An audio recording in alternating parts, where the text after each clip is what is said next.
My fiancée left me during our break and married my best friend. When I showed up to the wedding as a guest, my gift destroyed them both. I'm Alex, 32 years old, and until recently I thought I had my life perfectly planned out. I'd been with Sophia, my fiancée, for 4 years and had a 3-year friendship with my best friend Carlos. I thought I knew these people better than I knew myself. Boy, was I wrong. It all started 8 months ago when Sophia told me she needed a break from our relationship. We'd been engaged for 6 months and already had a wedding date set. Suddenly she told me she felt suffocated, that she needed time to think, to find herself. Honestly, I thought it was normal. Many couples go through crises before marriage, right? Alex, it's not that I don't love you, she said that night while packing some things. I just need space to be sure this is what I really want. It's such a big decision. Me, being the love-struck idiot I was, agreed. I told her to take all the time she needed, that I'd be waiting for her. I even assured her we'd cancel the wedding temporarily, but keep all the reservations just in case she changed her mind soon. Carlos, my best friend since college, was my main support during those first difficult days. He'd come over, bring beer, listen to me complain about how confused Sophia was, and assure me everything would work out. "Bro, she'll come back," he'd say, while we played video games until the early hours. "She's just nervous about marriage, it's normal. Give her time and you'll see she comes back." What I didn't know was that while Carlos was consoling me in my living room, he was also consoling Sophia in a completely different way. During the first weeks of the break, I tried to stay busy. I focused on my work as a software engineer, hung out with other friends, even started going to the gym more often. Sophia and I exchanged messages occasionally. Nothing deep, just, "How are you? And hope you're doing well." After the first month, I noticed Carlos had started acting strange. Before, he'd come see me almost every day, but now he only showed up on weekends, and when he did, he seemed distracted. He was always checking his phone and responding to someone with little smiles I'd never seen before. "New girlfriend?" I asked him one day, half joking. "Something like that," he replied without giving details. "It's complicated, you know. I should have suspected something at that moment, but I was too busy feeling miserable about my own situation. It wasn't until the 3rd month that I started connecting the dots. Sophia had completely stopped responding to my messages, and Carlos had started actively avoiding me. When I'd ask if he wanted to hang out, he always had an excuse: extra work, family commitments, anything. One night, frustrated and suspicious, I decided to drive by Sophia's apartment. I had no intention of confronting her or making a scene. I just wanted to see her from afar, make sure she was okay. What I saw almost killed me. There was Carlos's car parked in front of her building. Not one that looked like it, but exactly his car, with his university decal and the little scratch on the bumper he'd gotten last year. I sat in my car for 2 hours, waiting to see if it really was what I thought. And yes, at 11 p.m., Carlos came out of the building, said goodbye to Sophia with a kiss at the door, and went home like nothing happened. The betrayal hurt more than anything I'd ever felt in my life. It wasn't just that Sophia had decided she didn't want to marry me. It was that my best friend, the person I trusted most after her, had been lying to me for months while hooking up with my ex-fiancée. The next day I confronted Carlos directly. I went to his office and asked him point blank if he was dating Sophia. His face went pale immediately. "Alex, bro, I can explain." "How long?" I asked. "Listen, it wasn't something we planned. It just happened. She was sad. I was trying to console her over the phone because I was worried about you both and—" "How long, Carlos?" 2 months, he finally admitted. "But Alex, this doesn't mean I don't care about you. You're my brother, you always will be. Sophia and it's something that just happened." I left his office without saying another word. That night, Sophia finally called me. "Alex, we need to talk," she said with a trembling voice. "I already know everything," I replied. "Carlos told me." There was a long silence before she started crying. "I'm so sorry. I never wanted this to happen, but I think I've fallen in love with him." The conversation lasted less than 10 minutes. We officially broke up that night.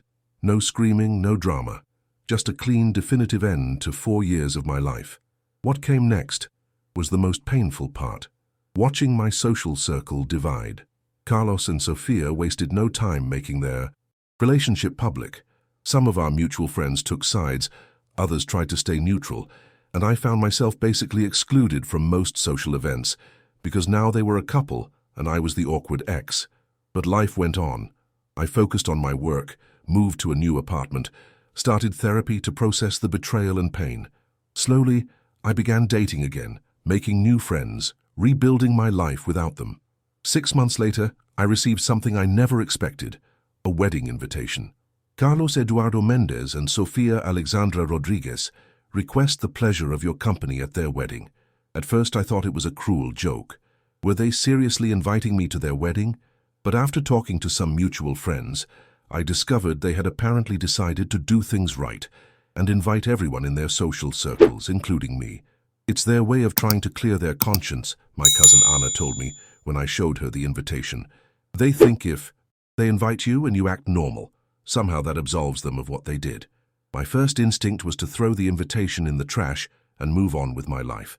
But then I started thinking about something else, an idea that initially seemed crazy to me, but that I couldn't get out of my head. You see, during my relationship with Sofia, she had always dreamed of a perfect wedding at the Quinta Real Hotel, an exclusive and expensive place on the outskirts of the city. When we were engaged, I had made a reservation and put down a considerable deposit to secure the date she wanted. When we broke up, I had cancelled the reservation, but according to the contract terms, the hotel kept 40% of the deposit as a penalty. What I didn't know, until I started investigating a little more, was that Carlos and Sofia had managed to get exactly the same date we had originally reserved, at the same hotel, with many of the same vendors I had contacted when planning our wedding. That gave me an idea, a terrible, brilliant, and completely crazy idea. I decided I would attend their wedding, and I also decided I would give them a wedding gift they would never forget. Update 1. I spent the next few weeks preparing my plan. First, I confirmed my attendance at the wedding. When Carlos called me, surprised that I had responded positively, I simply told him I'd had time to process everything and wanted us to be adults about it. "Bro, you don't know what this means to me," he said. "Sophia's really happy too. We hoped you could be there on our special day." The audacity of that phrase almost made me hang up, but I controlled myself. "Of course, and I already have your gift in mind. Something very special." The next thing I did was contact the Quinta Real Hotel. Specifically, I spoke with Marina, the event coordinator I had worked with when planning my wedding with Sofia. Marina remembered me perfectly and apologized again for the deposit situation. I explained that I wanted to do something special for my friend's wedding at their hotel. I told her I wanted to sponsor something during the reception, a surprise for the couple. "What kind of surprise did you have in mind?" Marina asked. "A video," I said. "A congratulations video that I'd like projected on the big screen during dinner, as a surprise gift from me." Marina was delighted with the idea. We agreed that during the toasts, just before the first dance, they would announce that a special friend had prepared a congratulations video for the couple. The video I prepared was a masterpiece of irony. It started with photos of me with Carlos during our friendship, photos of me with Sofia during our relationship, and even some where all three of us appeared together at various social events, all accompanied by romantic music and texts like "For two very special people" and "A true love story." But the second half of the video was where the real surprise was. I had included screenshots of WhatsApp conversations between Carlos and Sofia that they'd had during our break. How did I get them? Simple. Carlos had been using my Netflix account for years, and I never changed the password. When I started getting suspicious, I accessed his phone one night when he fell asleep on my couch, used his fingerprint to unlock it, and backed up his WhatsApp conversations to my Google Drive. The conversations were devastating. They not only confirmed that they had started their romance just 2 weeks after our break began, but also revealed how they had been making fun of me. "Alex is so obsessed with the idea that you'll come back, he doesn't even suspect we're together," Carlos had written. "It's almost pathetic how he keeps sending me messages asking if I'm ready to talk about us," Sofia had responded. "At least pretending I needed time is giving me the chance to be with you without the drama. And the worst of all, do you think we should tell him the truth soon? I feel bad using his friendship to console him while I'm falling in love with you. Not yet. Let him get used to the idea gradually. Eventually he'll understand, and we can be a normal couple." There were dozens of similar messages. some even crueler, where they basically planned how to handle my transition from fiancé to ex in the least inconvenient way for them. The video ended with a simple message: "Congratulations on your marriage. May you have exactly the relationship you deserve. With love, your best friend, Alex." The day of the wedding, I arrived at the hotel dressed impeccably. I had bought a new suit, gotten a haircut, and honestly looked better than ever. The last few months of gym and a healthier lifestyle had had their effect. When I arrived at the ceremony, I could see the surprised looks from several guests. Some seemed uncomfortable seeing me there, others curious. Carlos and Sophia saw me arrive and greeted me, with smiles that seemed genuine but nervous. "Alex, I'm so glad you came," Sophia said, giving me an awkward hug. "Wouldn't miss it for the world," I replied with my best smile. "You look incredible together." The ceremony was standard, though I admit it was strange seeing Carlos at the altar with the woman I had planned to marry in that same place. But I kept my composure, even applauded when they were declared husband and wife. During the cocktail hour before dinner, I socialized, normally with other guests. Some asked me how I felt being there, and I simply told them I'd had time to process everything and wanted us to be adults about it. Finally came dinner time. Marina gave me a discreet signal when it was almost time for the toasts. The DJ announced they had a special surprise, a congratulations video from a very dear friend of the couple. The lights dimmed and my video started playing on the giant screen. The first 2 minutes were perfect. Guests awed and smiled seeing photos of the three of us over years of friendship. Carlos and Sophia looked genuinely excited and surprised. But when the WhatsApp message screenshots came up, the atmosphere changed dramatically. I could see the exact moment Carlos realized what was happening. His face went from smile to confusion, then to absolute horror. Sophia took a little longer to process what she was seeing, but when she did, she went completely pale. Guests began murmuring among themselves as they read the projected messages. I clearly heard someone say, "Oh my God," and another person asked their companion what was happening. Sophia's mother stood up from her table and shouted, "Turn that off!" But the video had already reached the end. When the lights came back on, there was absolute silence in the room. Everyone was looking at me. Carlos was standing, fists clenched, clearly furious, but not knowing what to do in the middle of his own wedding reception. I got up from my table, walked to the head table where the newlyweds were, and placed my gift next to the others, an envelope containing a $500 donation to a charity for victims of betrayal and deception, made in the happy couple's name. "Congratulations on your marriage," I said loud enough for several guests to hear. "I hope you enjoyed my little tribute to your love story. Have a wonderful life together." And without waiting for an answer, I left the ballroom and drove away from the hotel. Update to the EE. Days following the wedding were absolute chaos. My phone wouldn't stop ringing. First were Carlos's furious calls, then Sophia's pitiful messages, then calls from mutual friends who had been at the wedding wanting to know what the hell had happened. Carlos left me about 20 voicemails screaming at me, calling me a mental case, saying I had ruined the most important day of his life and threatening me with legal consequences. In one of them, he even said he was going to beat my ass the next time he saw me. Sophia, on the other hand, sent me tearful messages asking to meet and talk, saying we could work this out like civilized adults, and that she didn't understand why I had decided to hurt them that way. What surprised me was the number of people who contacted me to congratulate me. Apparently, Carlos and Sophia hadn't been as discreet as they thought about the origins of their relationship, and several guests had already suspected the truth. Seeing it, confirmed so dramatically, had been, according to what they told me, epic and long overdue. My cousin Anna called me laughing. "Alex, I know I probably shouldn't tell you this, but that was the wildest thing I've ever seen in my life." Carlos's face when he realized what was happening was priceless, but the real consequence came a week later. I received a call from my boss asking me to come to his office urgently. Carlos worked for a company that frequently collaborated with ours, and apparently he had tried to get me fired by telling an edited version of events to some of our mutual clients. "Alex," my boss said, "I need to understand what exactly happened last weekend. I've received some concerning calls." I told him the whole story from the beginning. My boss, a man in his 50s who had gone through his own difficult divorce, listened without interrupting. When I finished, he leaned back in his chair and sighed. "Look, I'm not going to lie to you. What you did was Intense. But honestly, after hearing the whole story, I think they brought it on themselves. The problem is that Carlos is trying to affect our business. He explained that Carlos had contacted 3 of our most important clients, telling them I had harassed and sabotaged his wedding, and that working with me could bring them similar problems in the future. But here's the thing, my boss continued with a smile. 2 of those clients called me to ask if the story was true, and when I told them your version, one of them said he wanted to work exclusively with you because he liked your problem-solving style. The other one asked if you had any single brothers. It turned out, Carlos's reputation in the industry wasn't as solid as he thought. His attempt to sabotage my career had backfired, and my boss informed me that his company had lost 2 major contracts that week.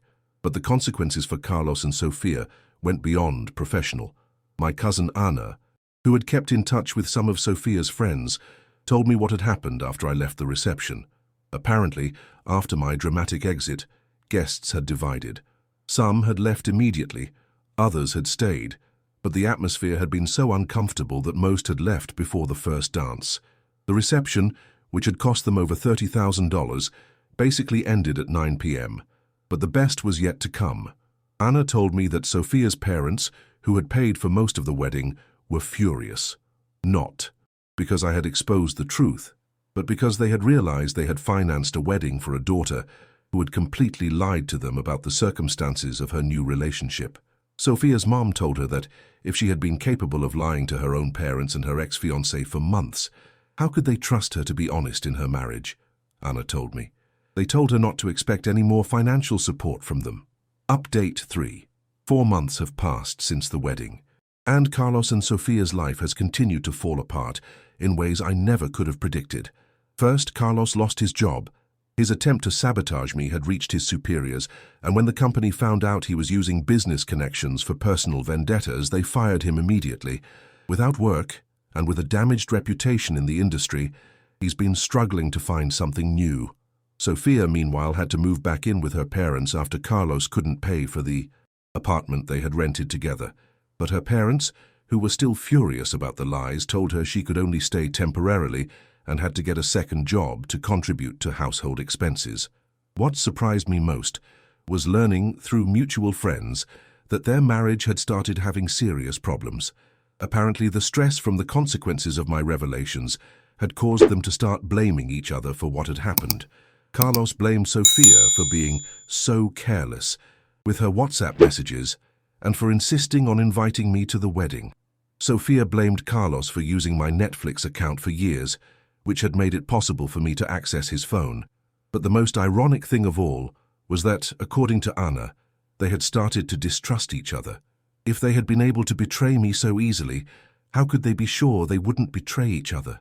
It's like by exposing their betrayal, you planted a permanent seed of doubt in their relationship, Anna told me. Now every time one of them comes home late from work or acts strange, the other suspects they're being cheated on. The last I heard about them, they were in couples therapy trying to rebuild trust in their 4-month marriage. As for me, my life has improved dramatically. The initial drama gave me an unexpected reputation in my professional field. Other entrepreneurs have started seeking me out specifically because, as one of them told me, if you can plan such a meticulous revenge and execute it so perfectly, you can probably handle our difficult projects too. I've received 3 different job offers, including one to lead my own team at a rapidly growing tech startup. But most importantly, I've started a new relationship. Her name is Isabella, she's a lawyer, and when I told her the whole Carlos and Sofia story, her response was, "I'm glad to know you don't tolerate betrayals. That's a quality I really respect." Isabella agreed that what I did was extreme, but also said that Carlos and Sofia had received exactly the consequences they deserved for their actions. "People think they can hurt others without consequences," she told me during one of our first dates. "You taught them that's not the case. I respect that." Update. 8 months have passed since Carlos and Sofia's wedding, and I wanted to give you a final update because the story has reached a conclusion I never could have imagined. 2 weeks ago, Sofia contacted me, not through messages or calls, but she showed up at my office unannounced. When my assistant told me she was there, my first reaction was to wonder if Carlos would be waiting for me in the parking lot with a baseball bat. But when I went down to meet her, she was alone and she looked broken. She had lost weight, had dark circles under her eyes, and her clothes looked like she had slept in them. "Alex," she said as soon as she saw me, "I need to talk to you." "Please." We went to a cafe near my office. She ordered just black coffee, and I could see her hands shaking when she lifted the cup. "Carlos and I are getting divorced," she said without preamble. I didn't know what to answer, so I just waited for her to continue. "Everything went to hell after what happened at the wedding. We couldn't get past it. The distrust, the blame, the financial problems, everything." She was quiet for a moment. "But I didn't come here to tell you about my failed marriage." "Then why are you here, Sophia?" "I came to apologize." Tears started rolling down her cheeks. "And to thank you. That I definitely didn't expect. What Carlos and I did to you was unforgivable," she continued. "Not just the betrayal, but the way we made fun of you. How we manipulated you, how we lied to you for months while pretending to be your friends." I nodded but said nothing. "When you exposed everything at the wedding, at first I was furious with you. I thought you were a sick mental case obsessed with revenge. But later, when my life started falling apart, I realized something important." "What?" "That you never did anything wrong to us. We created our own problems with our lies and betrayals. You just exposed the truth. And the truth was that both Carlos and I are horrible people who deliberately hurt you." She wiped her tears with a napkin. "These 8 months have been the worst of my life, but they've also taught me who I really am, and I don't like that person." She told me she had started individual therapy after she and Carlos separated. Her therapist had helped her understand that her pattern of behavior hadn't started with me, but that she had been betraying and manipulating people for years. I realized I betrayed my best friend in high school for a guy, that I cheated on my college boyfriend, that I constantly lied to my parents. "You weren't my first victim, Alex. You were just the most significant one." "And Carlos?" "Carlos never accepted it. He still thinks you're the villain in this story. He says what you did was disproportionate and cruel. He can't accept his responsibility for any of this." She sighed deeply. "That's also why we're getting divorced. I couldn't be married to someone who refuses to acknowledge the damage he caused." We sat in silence for several minutes. Finally, Sophia spoke again. "I don't expect your forgiveness. I know I don't deserve it. I just wanted you to know that you were right about us. We deserved what happened. And I hope that someday I can be the kind of person who never hurts someone the way I hurt you." She got up to leave, but before leaving the cafe, she turned to me one last time. "Isabella seems like an incredible woman, by the way. I saw the photos on your Facebook before you blocked me. She looks like someone who truly deserves you." And with that, she left. That night I told Isabella about Sophia's visit. Her reaction was typically practical. "I'm glad she learned something from all this, but what's most important is that you've already moved on." And she's right. I've completely moved on. Isabella and I are living together now. My career is at the best point of my life, and I've rebuilt my social circle with people who truly value me. As for Carlos, according to mutual friends, he's still without stable work and living with his brother. Apparently he still insists that I'm a vengeful psychopath, and that he was the real victim of this whole situation. Do I regret what I did at the wedding? Honestly, no. Was it extreme? Absolutely. Was it disproportionate? Maybe. But Carlos and Sophia made deliberate decisions to betray and humiliate me for months. I just made sure there were consequences for those decisions. Life has taught me that sometimes you have to defend yourself in ways others will consider excessive, but at the end of the day, I can sleep peacefully knowing I never betrayed a friend, never lied to protect my own comfort at the cost of someone else's pain, and never made fun of someone who trusted me.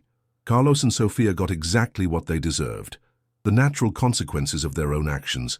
And I got something better, a new life free of people who were capable of deliberately hurting me. In the end, I think we all ended up exactly where we were supposed to be. A year after all this drama, I received an invitation I never expected. Isabella and I got engaged, and when we started planning our wedding, we decided to have it at the same Quinta Real hotel where I had exposed Carlos and Sophia's betrayal. Marina, the event coordinator, laughed when I made the reservation. "Are you really going to get married here after what happened last time?"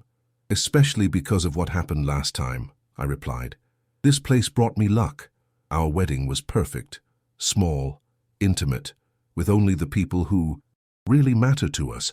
And unlike Carlos and Sofia's wedding, all our guests stayed until the end, danced until the early hours, and we created memories we'll actually want to remember forever.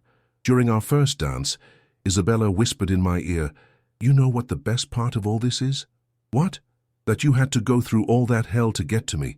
If Carlos and Sofia had been decent people, we never would have ended up together." She's right. Sometimes the worst betrayals lead us to the best destinations. A month ago, I found out that Carlos finally got a job in another city. He moved because he couldn't stand the looks and rumors in our city anymore. Sofia, according to Anna, is dating someone new, but apparently is still in therapy working on her honesty issues. As for me, I'm happier than I ever was with Sofia. Isabella and I are planning to buy a house, maybe adopt a dog, and build a life based on honesty and mutual respect. Revenge gave me temporary satisfaction, but building something new and better has given me permanent happiness. And that, friends, is the real victory. Hey there, amazing subscribers. What did you think of this revenge and justice story? Do you think Alex went too far? Or that Carlos and Sofia got exactly what they deserved? Drop your opinions in the comments. I love reading all your reactions and theories. If this story kept you glued to the screen like it did me, don't forget to hit that like button to support the channel. And if you want more stories like this, subscribe and ring that notification bell. I upload new content every week with the most dramatic and incredible stories I find. Know someone who needs to hear this story? Share it. Sometimes we all need a reminder that betrayals have consequences. And now, for those who can't get enough drama in their lives, there's another video appearing on screen with an equally crazy story. A woman who discovered her husband had a second family. The revenge she planned will leave you speechless. Click to continue the drama marathon on our channel. See you in the next video, and remember, the truth always comes to light.